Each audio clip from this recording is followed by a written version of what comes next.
All right, guys. Like always, want to a huge shout out to Bama Insider for allowing me on their post game live. Shout out to Kyle Henderson. Shout out to Coach Mooka. Shout out to Coach Sean. Great live stream. Great post live. Excellent fan interaction with you guys. So definitely check me out on Bama Insider for post game lives and for, of course, the Monday nights as well. But to kind of get into this game, because I'm a little bit more calm now. I'm glad about the win. Happy about the win. This was a big game. Pretty much every game at this point is important because we had a loss. But if there were two games that pretty much or three games that could decide who wins the West, it was Ole Miss, it was A&M, and it's LSU.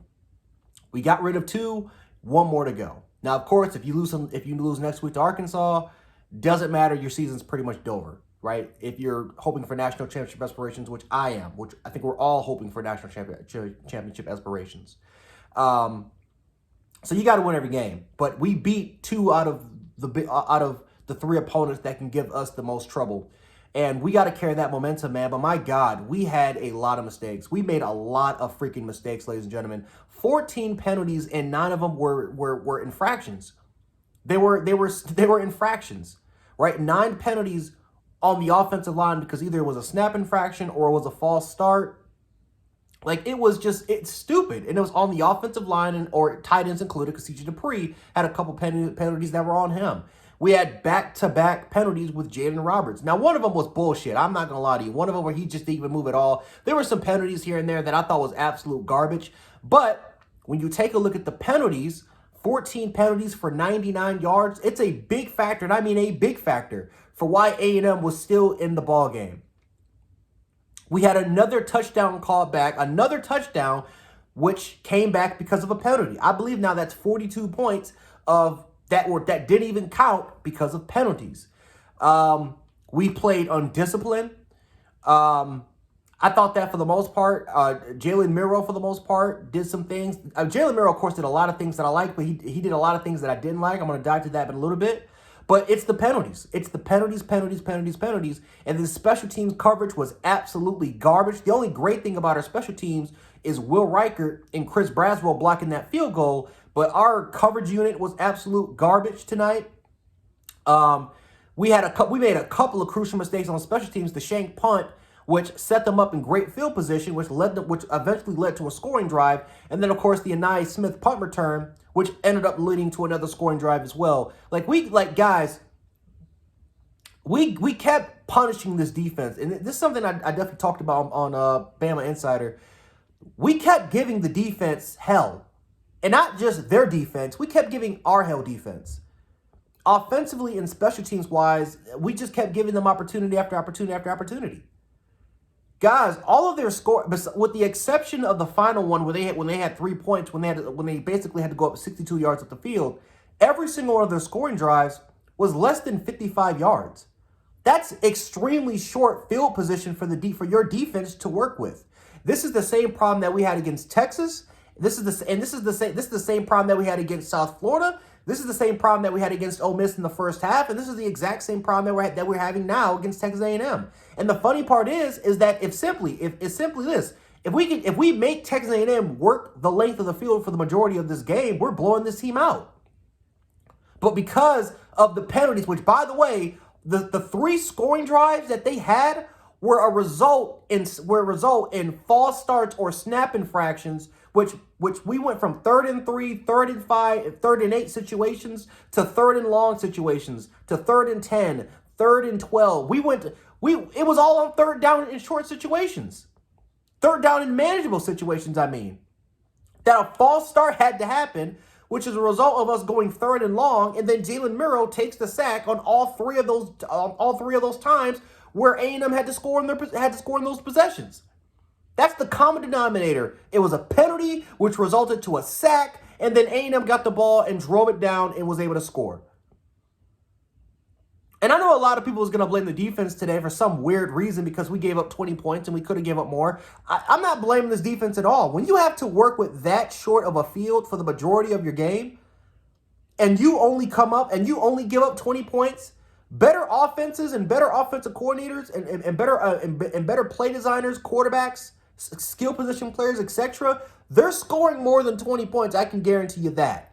And for our defense to kind of hold it down and keep giving our offense an opportunity to get back into the game, that you gotta tip your cap off to them. Now, defensively, we didn't play perfect, right? Kool-Aid made some stupid mistakes, had his back turn on one of the plays, decided to go for a strip sack against Denai Smith instead of just going for the tackle. There were a couple times where our linebackers were out of position. There were a couple times where there was some buzz here and there.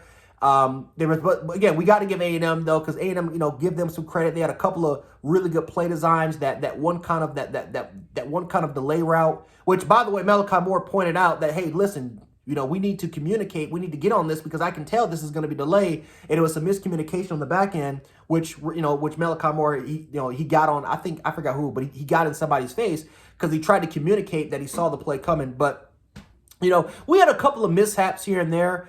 Especially on that last drive where we just kept giving up penalties, even though I think a couple of it was bullshit, but we kept giving up penalties and we just kept extending the drive. So defensively, we played solid. I thought we played really well defensively, but offensively was just a hot mess. Offensively and special teams was just a hot mess, man. We just kept giving them the game.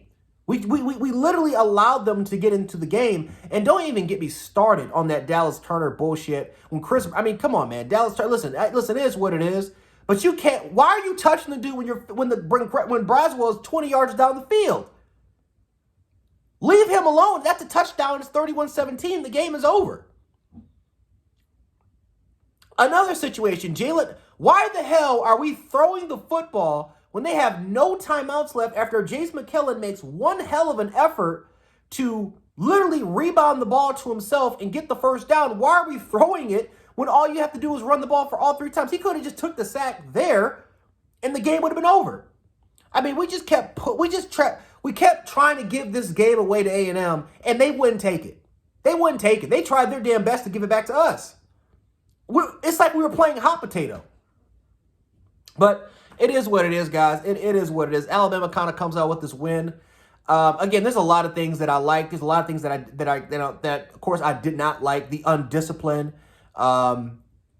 It's just the penalties, the play designs. We couldn't run the ball. We could not run the ball inside, outside, all over A&M. There's going to be better defenses than A&M that, as far as pertaining to contain the run game, that we got to do a better job at. But again, for the most part, they pretty much stacked the box. It was like 6-7 dudes in the box almost all the time. They kept forcing Jalen Miro to say, hey, listen, you got to beat us with the deep ball or beat us with your arm. You need to prove it to us. Miro did that. But at the same time, though, Miro did it, but at the same time, he tried to give the game away, too. Miro's got to do a better job of going through his reads. He's got to do a better job of, if that first read's not there, where's my hot route? Where's my second and my third read? He's got to do a better job of going through those progressions. And let me tell you something. I'm not going to complain that much about Miro because, trust me, he's getting better. He's improving. He's progressing as a quarterback. This is way better compared to the Texas game. But still, we're at the point where we're about to be in the second half of the season. We're going to go, now we're playing against some of the toughest competition of the season. And defenses learn. This is a copycat league, right?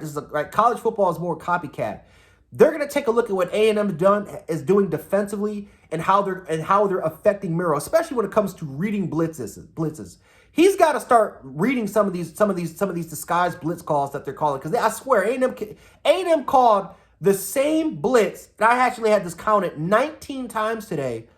And as you guys can see, a lot of those ended up being extremely effective. Now, some of them went backwards against them. We were able to capitalize on it. But some of them went against us because Jalen Miro didn't see it. And the running backs and receivers are literally pointing out to you exactly where the blitz is coming from, and he's still not identifying it. So I'm a Miro fan. He's got to get better as a quarterback, right? I love the fact how he threw for 300 yards. Jermaine Burton played a hell of a game. He's got to get better as a quarterback, especially going through those reads a little bit more quickly.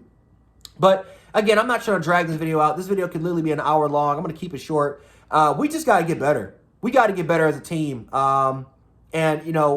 Again, we're going against the toughest part of our schedule. We got Arkansas, who's in a dogfight with Ole Miss, and then you got Tennessee's, you got the LSU's, you got the Kentucky's of the world, right? We're going against some really, really tough competition, so we got to get better on all sides of the ball. But the most important part, we just got to play disciplined football. Stop putting your defense and your kicker and Will Reichert in bad situations.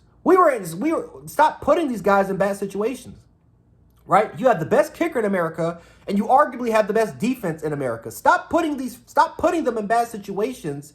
And that's, if we can stop doing that, make teams work the field against us, not give them short field range, right? Stop taking the sack or stop going for negative yards when we're already in field goal range when you have the best kicker in America. So we got to stop doing those things and stop putting ourselves in bad situations because we're hurting ourselves.